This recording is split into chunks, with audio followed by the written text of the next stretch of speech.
حضرات السلام علیکم ورحمۃ اللہ تعالی وبرکاتہ۔ وعلیکم السلام ورحمۃ اللہ تعالی نحمده ونصلی ونسلم علی رسولہ الکریم اما بعد فاعوذ باللہ من الشیطان الرجیم بسم اللہ الرحمن الرحیم فقد قال اللہ تعالی فی القرآن المجید والفرقان الحمید قل للمؤمنین یغضوا من ابصارهم ویحفظوا فروجهم ذلک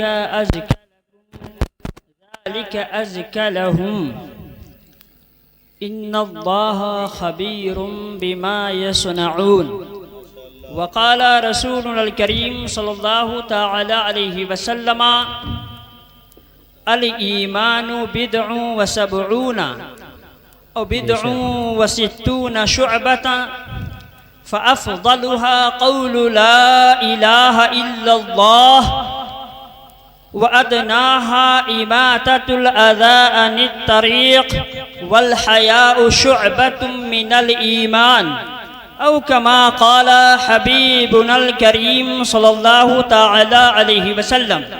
صدق الله العظيم وصدق رسوله النبي الأمين المكين الكريم ونحن على ذلك لمن الشاهدين والشاكرين والحمد لله رب العالمين۔ بعد توحید کے متوالو، شمع رسالت کے پروانوں، آقا نامدار مدنی تاجدار جناب احمد مختار محمد مصطفیٰ صلی اللہ تعالی علیہ وسلم کے کلمہ پڑھنے والوں، آئیے ہم اور آپ مل کر درود پاک کا نذران عقیدت پیش کریں۔ پڑھیے باز بلند درود شریف صلی اللہ علی النبی الامی وآلہ صلی اللہ علیہ وسلم، صلاۃ و سلاما علیک یا رسول اللہ صلی اللہ تعالی علیہ وسلم۔ برادران ملت اسلامیہ، آپ حضرات نے مجھ سے پیشتر چند حضرات سے نعت و منقبت اور تقریر سماعت کی، اور میرے بعد بھی عمدۃ الخطبہ حضرت مولانا حماد رضا صاحب قبلہ و دیگر حضرات آپ کے روبرو آ کر اپنی خطابت، نعت خوانی و تقریر سے محظوظ کرتے ہوئے نظر آئیں گے۔ برادران ملت اسلامیہ، جیسا کہ آپ نے ابھی سنا کہ اس جلسے کا نام ہے اصلاح معاشرہ کانفرنس، یعنی وہ کانفرنس جس میں انسان کے کہیں نہ کہیں ایتھک کو، اس کے اخلاق کے اندر سدھار لائی جائے، اس کے اندر کوئی ایسا عمل پیدا کیا جائے جس سے انسان کی لائف اسٹائل آف لائف جو ہے وہ بدلتی ہوئی نظر آئے، اس کے اندر چینجنگ ہوتی ہوئی نظر آئے۔ حضرات، اللہ تبارک و تعالی قرآن مجید میں ارشاد فرماتا ہے قل للمؤمنین یغضوا من ابصارہم، اے محبوب پاک آپ مومنین سے فرما دیجئے کہ وہ اپنی نگاہوں کو نیچی رکھیں، وَيَحْفُظُوا فُرُوجَهُمْ، اور اپنے جو شرمگاہیں ہیں ان کی حفاظت کریں، ان کی پروٹیکشن کریں۔ اور اللہ کے رسول صلی اللہ تعالی علیہ وسلم کی جب تعلیمات کو دیکھیں گے تو واقعی احادیث مبارکہ میں بہت ساری روایات آپ کو ملیں گی جس میں یہ درس دیا جا رہا ہے کہ اے مسلمانوں، اپنی نگاہوں کو نیچی رکھنا ہے، اپنی شرمگاہوں کی حفاظت کرنی ہے۔ آج ہم اور آپ سوشل میڈیا کے دور سے گزر رہے ہیں۔ ہر ویکتی کہیں نہ کہیں، چاہے مرد ہو زن ہو، مین وومن، بوائز گرلز، سارے کے سارے کہیں نہ کہیں، چاہے کچھ مومنٹس کے لیے، کچھ لمحے کے لیے، یا سارے اوقات اینڈرائڈ فون یوز کرتے ہیں، استعمال کرتے ہیں۔ اور انہی اینڈرائڈ فون کی یوز کرنے کے سبب ان کو یا تو انسٹاگرام کے تھرو، یا جو ہے میسنجر کے تھرو، یا مان لیجیے واٹس ایپ کے تھرو، یا کروم کے ذریعے سے براؤز کرنے کے اعتبار سے ان کو کہیں نہ کہیں تصاویر کو دیکھنے کا موقع فراہم ہوتا ہے، کہیں نہ کہیں ایک دوسرے سے کانسرٹ بنانے کا موقع فراہم ہوتا ہے۔ دیکھا یہ جاتا ہے ہمارے نوجوان جیسے ہی نائٹ ہو یا ڈے ہو اپنے فیس بک کو اوپن کرتے ہیں، اگر ان کو کہیں پر کوئی تصویر اچھی لگ جاتی ہے، جس امیج کے اندر اٹریکشن ہو، اس کے اندر آکرشت کرنے والی چیز پائی جائے، تو انسان فوراً کمنٹ باکس میں جاتا ہے، اور کمنٹ باکس میں سبحان اللہ یا معاذ اللہ وہ کہیں نہ کہیں ماشاء اللہ لکھتا ہوا نظر آتا ہے۔ بے شک یعنی فوٹوز کو دیکھتا ہے فیس بک واچ پہ، یا کسی واٹس ایپ گروپ پہ تو کہیں نہ کہیں اس کے دل میں یہ خیال آتا ہے کیوں نہ اس پہ کمنٹ کیا جائے، جس کا اچھا کمنٹ ہوگا ممکن ہے اس کو وہاں سے رپلائی مل جائے۔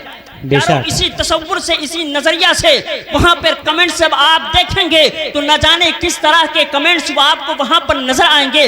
یارو جس جگہ پر اللہ کا نام لینا ہی گناہ ہو، جس جگہ پر اللہ کا تذکرہ کرنا ہی ممکن نہ ہو، ایسی جگہوں پر جا کر سبحان اللہ ماشاء اللہ لکھو گے تو گویا اپنے آپ کو جہنم میں تم دھکیلتے ہوئے۔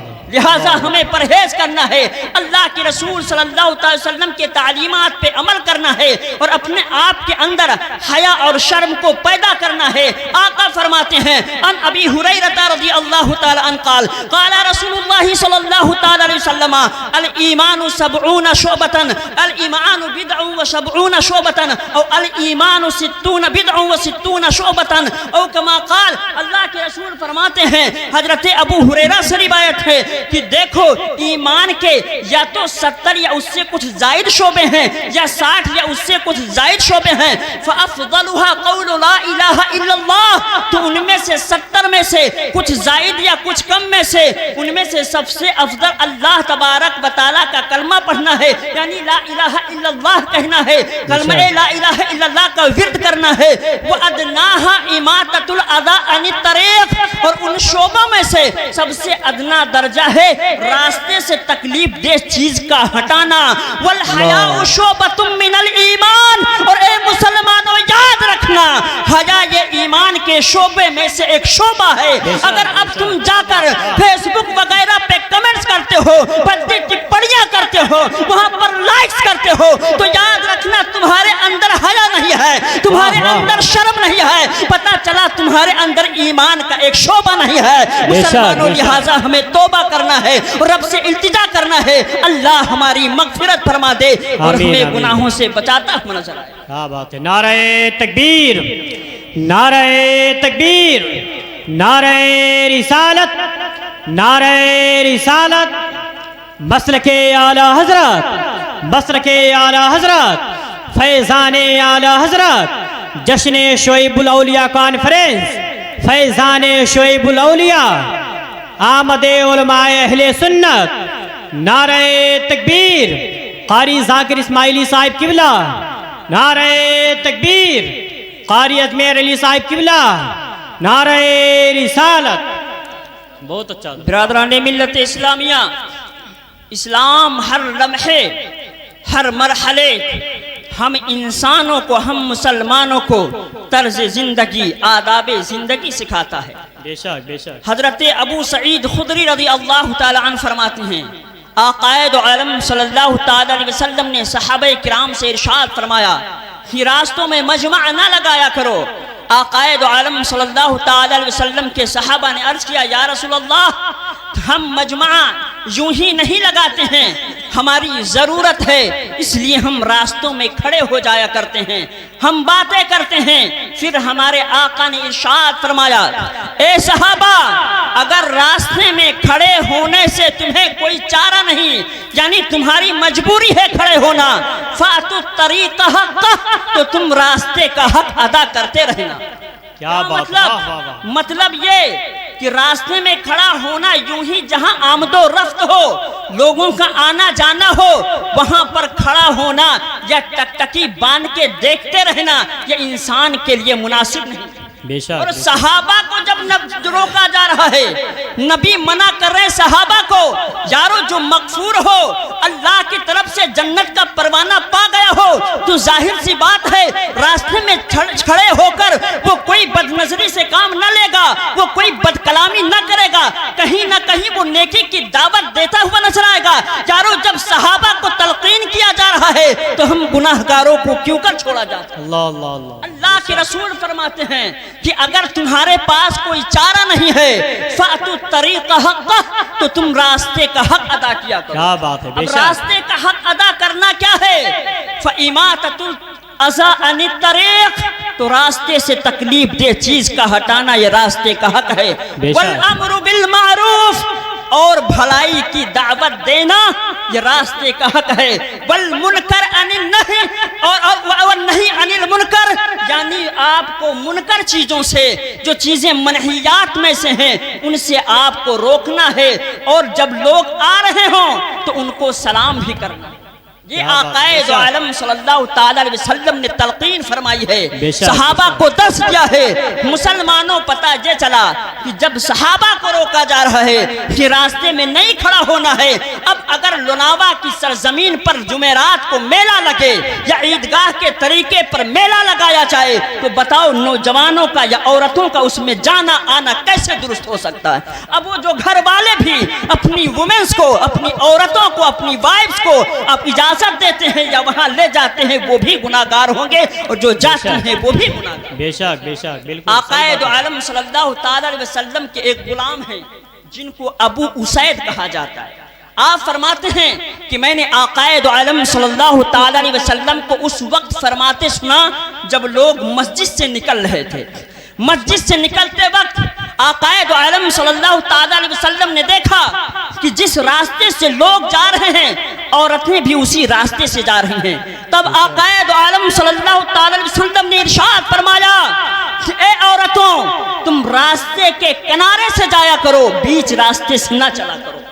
اب صحابی فرماتے ہیں کہ جب یہ نبی کا فرمان جاری ہوتا ہے کہ اے عورتوں تم راستے سے کے کنارے سے جایا کرو، تو عورتوں نے اس طرح کنارہ پکڑا ہے کہ ان کی اوڑھنیاں، ان کے دوپٹے راستے میں چلتے وقت کہیں نہ کہیں کانٹوں سے بھی رگڑ جاتے تھے، دیوار سے چمٹ جاتے تھے۔ اس طرح ان کے اندر پاک دامنی اور حیا تھی۔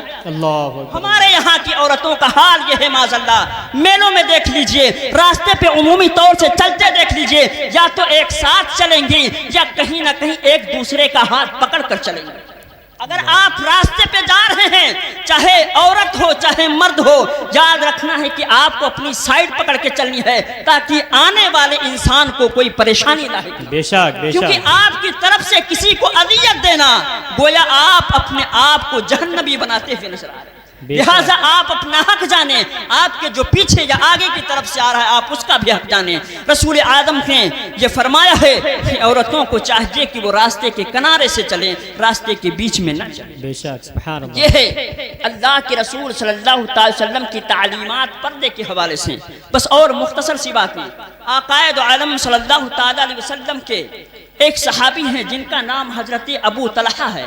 حضرت ابو طلحہ فرماتے ہیں کہ میں ایک وقت آقائے دو عالم صلی اللہ تعالی علیہ وسلم کے ساتھ سفر پہ تھا، ٹریولنگ کر رہا تھا۔ آقائے دو عالم صلی اللہ تعالی وسلم حضرت صفیہ کے ساتھ سواری پر تشریف فرما دی۔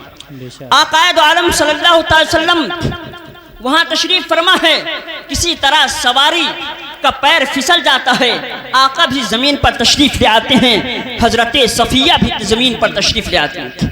آپ فرماتے ہیں کہ پھر میں جب آقائے دو عالم صلی اللہ علیہ وسلم کے پاس پہنچا تاکہ نبی آخر الزمان صلی اللہ علیہ وسلم کا سہارا بن سکوں، تب آقا نے فرمایا کہ اے ابو طلحہ حضرت صفیہ کی خبر لیجئے۔ آپ فرماتے ہیں کہ جب صفیہ کے پاس جانا ہوا تو اپنے چہرے پر آپ نے پردہ ڈال دیا، اور وہاں جانے کے بعد سب سے پہلے آپ نے حضرت صفیہ کو چادر دی ہے تاکہ وہ اپنا جسم ڈھک سکے، اپنا چہرہ ڈھک سکے۔ اس کے بعد آپ نے فرمایا کہ اے صفیہ کیف حالک، یعنی آپ کی حالت کیسی ہے؟ تو یہ حضرات صحابہ کرام کا طریقہ تھا کہ وہ لوگ پردے کا اس طرح اہتمام کروایا کرتے تھے اور کیا کرتے تھے تاکہ کسی انسان کے اندر بے حرمتی کسی انسان کی نہ ہو، کسی کے اندر پاک دامنی نہ ہو۔ تو اے مسلمانوں، ہمیں بھی سوچنا ہے کہ ہم آقائے دو عالم صلی اللہ علیہ وسلم کی تعلیمات پر عمل کریں اور اسی طرح زندگی گزاریں جس طرح صحابیوں نے گزاری ہے، جس طرح اولیاء کرام نے گزارا ہے، وگرنہ ہم لوگوں کو کامیابی نہیں ملے گی۔ اللہ تبارک و تعالیٰ کی بارگاہ میں عریضہ ہے، مولا بولنے میں لفظاً مانن عمدن خطاً کوئی غلطی سے معاف فرمائے۔ استغفر اللہ ربی من کل ذنب واتوب الیہ، لا الہ الا اللہ محمد رسول اللہ صلی اللہ تعالی وسلم، وما علینا الا البلاغ۔ السلام علیکم ورحمۃ اللہ تعالی وبرکاتہ۔